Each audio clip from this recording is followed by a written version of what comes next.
வணக்கம். டக்கென கீழே அமர்ந்திருந்த துர்கா ஸ்டாலின் அவர்களை வம்புக்கு இழுத்த எம்பி கனிமொழி அவர்கள் சட்டென முதலமைச்சர் மு க ஸ்டாலின் அவர்கள் கொடுத்த ரியாக்ஷன் இணையத்தில் வைரலாகும் வீடியோ.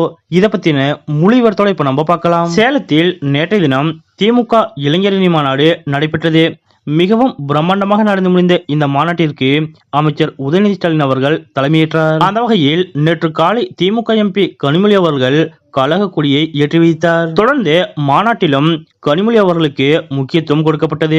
அதன்படி நேற்றைய தினம் மாநாட்டில் திமுக எம்பி கனிமொழி அவர்கள் பேசியது அனைவரது கவனத்தையும் ஈர்த்தது. குறிப்பாக நேற்றைய தினம் திமுக எம்பி கனிமொழி அவர்கள் மேடையில் பேசிக் கொண்டிருந்த போது நடைபெற்ற ஒரு சம்பவம் தற்போது சமூக வலைதளங்களில் வைரலாக பரவி வருகிறது. அதாவது நேற்றைய தினம் இளைஞரணி மாநாட்டில் பேசிய திமுக எம்பி கனிமொழி அவர்கள் ஒரு கோவிலை கட்டி முடிக்காமல் திறக்கக்கூடாது என்றும் அவ்வாறு திறக்கலாமா என்றும் அங்கு அமர்ந்திருந்த இந்து சமய அறநிலைத்துறை அமைச்சர் பி.கே. சேகர்பாபு அவர்களை நோக்கி கேள்வி எழுப்பினார். இதனை சற்றும் எதிர்பார்க்காத கீழே அமர்ந்திருந்த அமைச்சர் பி.கே. சேகர்பாபு அவர்கள் சட்டென எழுந்து பதில் சொன்னார். மேலும் அரசியல் லாபத்திற்காக இந்துக்களை மதிக்காமல் அவர்களின் உணர்வுகளை மதிக்காமல் கட்டி முடிக்காத கோவிலை நாளை திறக்கப் போகிறார்கள் என்றும் இது இந்துக்களுக்கு கஷ்டமாக இருக்கும் என்றும் எங்கள் அண்ணி கூட உட்கார்ந்திருக்காங்க, அவங்களுக்கும் கஷ்டமாகத்தான் இருக்கும் என்றும் கனிமொழி அவர்கள் பேசினார். அப்போது அங்கே கீழே அமர்ந்திருந்த துர்கா ஸ்டாலின் அவர்கள் லேசாக சிரித்தார். அதேபோல் மேடையில் அமர்ந்திருந்த முதலமைச்சர் மு க ஸ்டாலின் அவர்களும் லேசாக சிரித்தார். இந்த ஒரு நிகழ்வு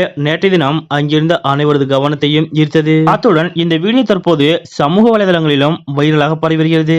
அமைச்சர் அவர்கள் அமர்ந்திருக்கிறார். எனக்கு கோயிலை பத்தி ரொம்ப தெரியாது, அவரை கேட்கிறேன், ஒரு கோயில முழுசா முடிக்காம திறக்கலாமா?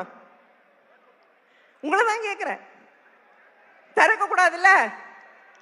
ஒரு கோயில முழுசா கட்டி முடிக்காம திறக்க கூடாது. ஆனா இன்னைக்கு இருக்கக்கூடிய பிஜேபி என்ன சொல்லுது?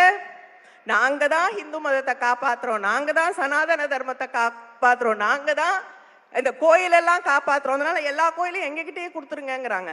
ஆனா இவர்கள் பெரும்பான்மையாக இருக்கக்கூடிய எங்க அண்ணி கூட உட்கார்ந்துருக்காங்க, அவங்களுக்கும் மனசு கஷ்டமா தான் இருக்கும்.